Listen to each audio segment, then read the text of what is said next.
छोटे डॉल्फिन को समुद्र की गहराई में रोशनी दिखाई देता है, लेकिन उसके पास जाने पे पता चलता है कि ये तो एक विशाल ऑक्टोपस है। वो स्नोबॉल को पकड़ लेता है और परेशान करने लगता है। स्नोबॉल मदद मांगने के लिए चिल्लाने लगता है, तभी उसकी आवाज से स्नोबॉल की माँ वहाँ आ जाती है, जिसे देख ऑक्टोपस भागकर छुप जाता है। मगर जब ये दोनों वहाँ से जाने लगते हैं तो वो ऑक्टोपस ऊपर टंगे पाइपों को उनके ऊपर गिरा देता है। दोनों उससे बचने की काफी कोशिश करते हैं, लेकिन फिर भी स्नोबॉल की माँ उस पाइप में फंस जाती है। वो अपनी परवाह किए बिना स्नोबॉल को पानी के ऊपर जाने को कहती है ताकि वो सांस ले सके। स्नोबॉल ऊपर जाने लगता है, लेकिन उसके सामने वही ऑक्टोपस आ जाता है और उसे फिर से परेशान करने लगता है। लेकिन तभी ऑक्टोपस के ऊपर एक जहाज क्रैश हो जाता है, जिससे ऑक्टोपस उसी जहाज के नीचे दब जाता है और उसी के झटके से वो पाइप भी सरक जाती है, जिसकी वजह से स्नोबॉल की माँ की जान बच जाती है। स्नोबॉल वहाँ आता है, जिसके साथ एक इंसानी बच्चा होता है। यहाँ हमें पता चलता है कि स्नोबॉल उस बच्चे को उसी जहाज के मलबे से लाया है। बच्चे को देखकर स्नोबॉल की माँ को पता चलता है कि उसे ऑक्सीजन की जरूरत है, इसलिए वो तुरंत बच्चे को लेकर पानी के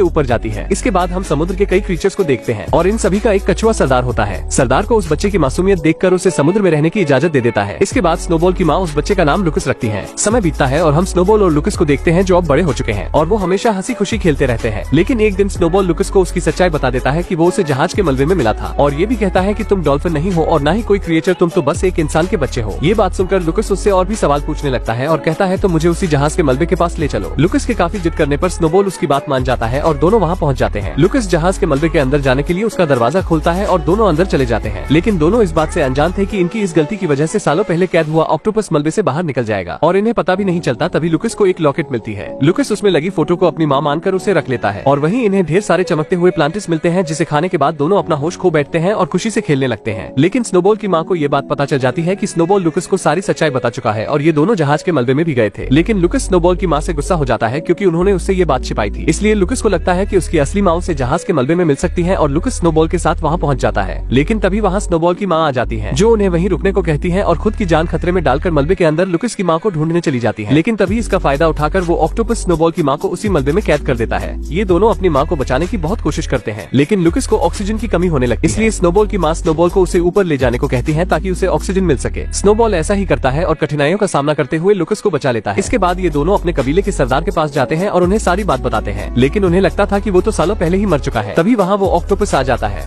और सभी को बताता है कि मैं पहले से और भी ज्यादा ताकतवर हो चुका हूँ, क्योंकि मैंने जहाज के मलबे में पड़े कई सारे प्लांटिस को खाए थे और उस डॉल्फिन को मैंने मार दिया है। इसके बाद वो ऑक्टोपस अपने शरीर से इंक निकालकर सभी को हिप्नोटाइज कर देता है। वो स्नोबॉल और टर्टल को पकड़ लेता है। लुकस उन्हें बचाने की कोशिश करता है, लेकिन वो ऑक्टोपस उसे भी पकड़ लेता है और कहता है तुम हमें से नहीं हो और तुम्हारी जगह यहाँ नहीं बल्कि पानी के बाहर जमीन पर है, इसलिए मैं तुम्हें वहीं भेज दूंगा। तभी वहाँ से कुछ मछुआरे मछली पकड़ते हुए जा रहे थे। ऑक्टोपस हिप्नोटाइज हुए मछलियों से लुकस को उनके जाल में फंसा देता है, जिससे वो दो मछुआरों को मिलता है, जिनमें शामिल था एक बूढ़ा इंसान और कैप्टन मरवरिट। बूढ़ा आदमी मरवरिट को उस बच्चे का ख्याल रखने के लिए कहकर समुद्र में मछली पकड़ने चला जाता है। कुछ देर बाद जब लुकस की आंख खुलती है तो वो अपने आप को जमीन पर पाता है, इसलिए वो चुपके से वहाँ से समुद्र में भागने लगता है, लेकिन मरवरिट उसे देख लेता है और पकड़ लेता है। लुकस किसी भी तरह वहाँ से निकलकर समुद्र के किनारे आता है, लेकिन वो वहाँ कई सारे डॉल्फिन्स को देखता है, जो उसी कमीने ऑक्टोपस की वजह से यहाँ फंस चुके थे, जिसमें स्नोबॉल भी शामिल होता है। वो दोनों अपनी माँ के गुजर जाने के दुख से रोने लगते हैं। मरवरिट लुकस को डॉल्फिन से बात करते हुए देखकर घबरा जाता है और जब लुकस स्नोबॉल को समुद्र में ले जाने की कोशिश कर रहा था तो उसे देख मरवरिट भी लुकस के साथ स्नोबॉल की मदद करता है और दोनों स्नोबॉल को समुद्र तक छोड़ देते हैं। इसके बाद मरवरिट लुकस को वही लॉकेट दिखाकर कहता है कि मैं तुम्हारी माँ को जानता हूँ और मैं तुम्हें वहाँ लेकर जा सकता हूँ। मरवरिट की ये बातें सुनकर लुकस मान जाता है और स्नोबॉल को अकेला ही समुद्र में भेज देता है। दूसरे दिन जब लुकस सो रहा था तो मरवरिट उसे एक कमरे में बंद करके वहाँ के सबसे अमीर मछुआरे के पास जाता है और उसे बताता है कि मेरे पास एक ऐसा लड़का है जो मछलियों से बात भी कर सकता है और पानी में भी देर तक रह सकता है। ये सुनकर वहाँ के सभी मछुआरे उसका मजाक बनाने लगते हैं। अमीर मछुआरा उससे कहता है अगर ऐसी बात है तो वो पानी में सबसे तेज तैरता भी होगा और अगर तुम्हें अपनी बात को सच्चा साबित करना है तो उस बच्चे को हमारी रखी गई शी सेल हंटिंग कंपटीशन में शामिल करना होगा। मरवरिट उसकी शर्त मान जाता है। इसके बाद हम लुकस को देखते हैं, जो उस कमरे से बाहर आ चुका था। वो बाजार में अपनी माँ को ढूंढ रहा था कि तभी उसे किसी के मदद की पुकार सुनाई देती है। जब वो अंदर जाकर देखता है तो वहाँ एक मछली होती है जिसे मछुआरे कैद करके रखे थे। ये देखते ही लुकस उस मछली को लेकर भागने लगता है, लेकिन सभी बाजार के लोग उसे चोर समझकर पकड़ने लगते हैं। लुकस किसी भी तरह उसे समुद्र तक ले जाने की कोशिश करता है, लेकिन उसके सामने सभी मछुआरे उसे पकड़ने के लिए खड़े थे। लेकिन लुकस उस मछली को उनके ऊपर से समुद्र में फेंक देता है, जिससे मछली बहुत खुश होती है, लेकिन जब वो समुद्र में गिरती है तो फिर से उसी कांच के बर्तन में फंस जाती है। इसके बाद मरवरिट लुकस को मछुआरों से बचाकर अपने घर लाता है और दूसरे दिन से उसकी ट्रेनिंग शुरू कर देता है। एक दिन मरवरिट लुकस से डील करता है कि अगर तुम इस कंपटीशन को जीत गए तो मैं तुम्हारी माँ से तुम्हें मिलाऊंगा। इसी तरह कंपटीशन का दिन आ जाता है, जहाँ मछुआरों के 4 आदमी एक एक करके समुद्र में कूद जाते हैं। इसके बाद लुकस स्नोबॉल को बुलाता है और उसके साथ समुद्र के तल में सीशेल ढूंढना शुरू कर देता है। वहीं हमें समुद्र में एक और आदमी नजर आता है, जो समुद्र में स्विमिंग सूट पहनकर किसी चीज की तलाश कर रहा होता है।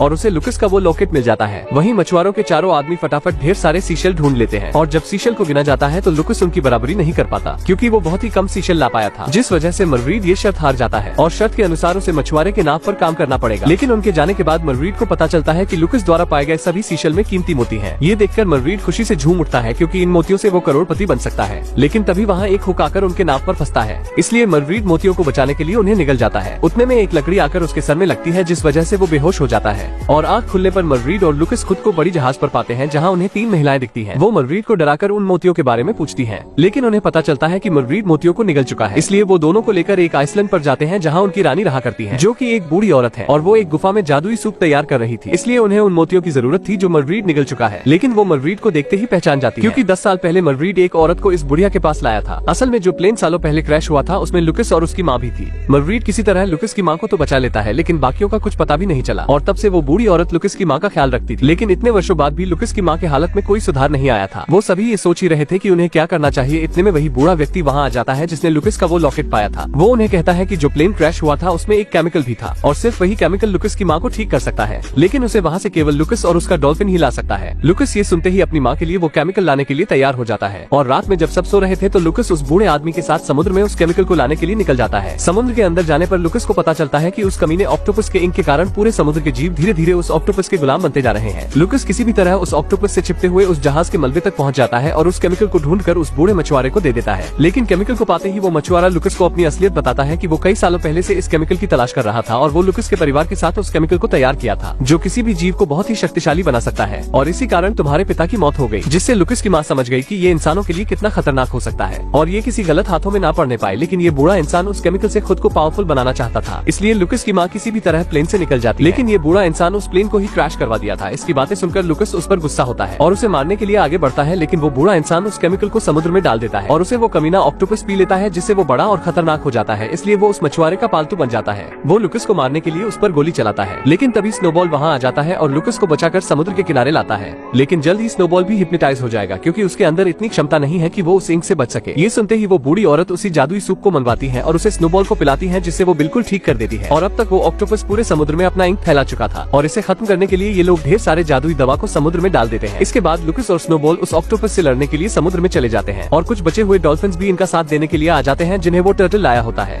इसके बाद हम देखते हैं कि लुकस की तरफ डॉल्फिन्स थे और ऑक्टोपस की तरफ हिप्नोटाइज हुए जीव थे। दोनों लड़ने के लिए आगे बढ़ते हैं, लेकिन लुकस और स्नोबॉल उन सभी क्रीचर्स को चकमा देते हैं और उन सभी को उसी आइलैंड की ओर ले जाते हैं जहाँ उस बूढ़ी औरत ने जादुई दवा डाली थी और उस दवा को एक वेल मछली अपने पूंछ की मदद से समुद्र में मिला रही थी। ये सभी हिप्नोटाइज हुए क्रीचर्स जैसे ही उस दवा के संपर्क में आते हैं तो सभी नॉर्मल हो जाते हैं। इसके बाद कुछ मछुआरे भी मरवीड के साथ उस ऑक्टोपस का सामना करने के लिए पानी में कूद जाते हैं। स्नोबॉल और लुकस ऑक्टोपस के पास जाते हैं और एक शार्क उस ऑक्टोपस को काट लेता है, जिससे ऑक्टोपस अपना मुंह खोलता है और कुछ मछलियां मिलकर उस जादुई दवा को उसके मुंह में डालने की कोशिश करती हैं। लेकिन ऑक्टोपस उससे बच जाता है और स्नोबॉल को पकड़ लेता है। लेकिन तभी मरवीड उसके शरीर में भाला मार देता है और सभी मछुआरे मिलकर उसके ऊपर एक बड़ा जाल डाल देते हैं। लेकिन वो कमीना इंसान उस ऑक्टोपस को वो केमिकल पिला देता है, जिससे वो एक बड़ा राक्षस बन जाता है और अब वो बूढ़ा इंसान भी उस पर काबू नहीं कर पाता और वो ऑक्टोपस उस बूढ़े इंसान को ही खा जाता है और अब कोई भी उसका सामना नहीं कर सकता। इसलिए लुकस बहुत ही दुखी हो जाता है और रोने लगता है। ऑक्टोपस अब उस आइलैंड तक भी पहुंच चुका था जहां लुकस की माँ होती है। ये देखकर लुकस कहता है कि इस समुद्र की तरह मेरे आंसू भी खारे हैं। इसके बाद लुकस अपनी माँ को बचाने के लिए उस आइलैंड की ओर भागता है और उस वेल मछली के सांसों के सहारे उड़ते हुए ऑक्टोपस के मुंह में जा गिरता है, जिससे सभी लोग बहुत ही दुखी हो जाते हैं। इसके बाद स्नोबॉल पानी के अंदर जाता है जहाँ वो लुकस के साथ उसकी माँ को देखता है। लुकस की माँ लुकस को स्नोबॉल को देती है और गायब हो जाती है। स्नोबॉल लुकस को मरवीड के पास लाता है। मरवीड उसके पेट से पानी निकालने लगता है, जिससे लुकस को होश आ जाता है, जिससे सभी लोग खुश हो जाते हैं। हमें पता चलता है कि उसकी माँ पहले ही मर चुकी थी और उनकी ही आत्मा बच्चे को बचा रही थी। इसके बाद जब दोनों खेल रहे थे तो हम उसी ऑक्टोपस को देखते हैं जिसकी पूरी पावर्स जा चुकी थी और वो उतना ही छोटा हो चुका था जितना मूवी की शुरुआत में था और मूवी की यही पर ही हैप्पी एंडिंग हो जाती है। दोस्तों, यहाँ तक आ ही गए हो तो वीडियो को एक लाइक जरूर करें और भी ऐसी ही मूवी एक्सप्लेन वीडियो देखने के लिए चैनल को भी जरूर सब्सक्राइब करें। हम मिलेंगे आपसे बहुत ही जल्द ऐसी ही धमाकेदार वीडियो में। तब तक के लिए गुड बाय।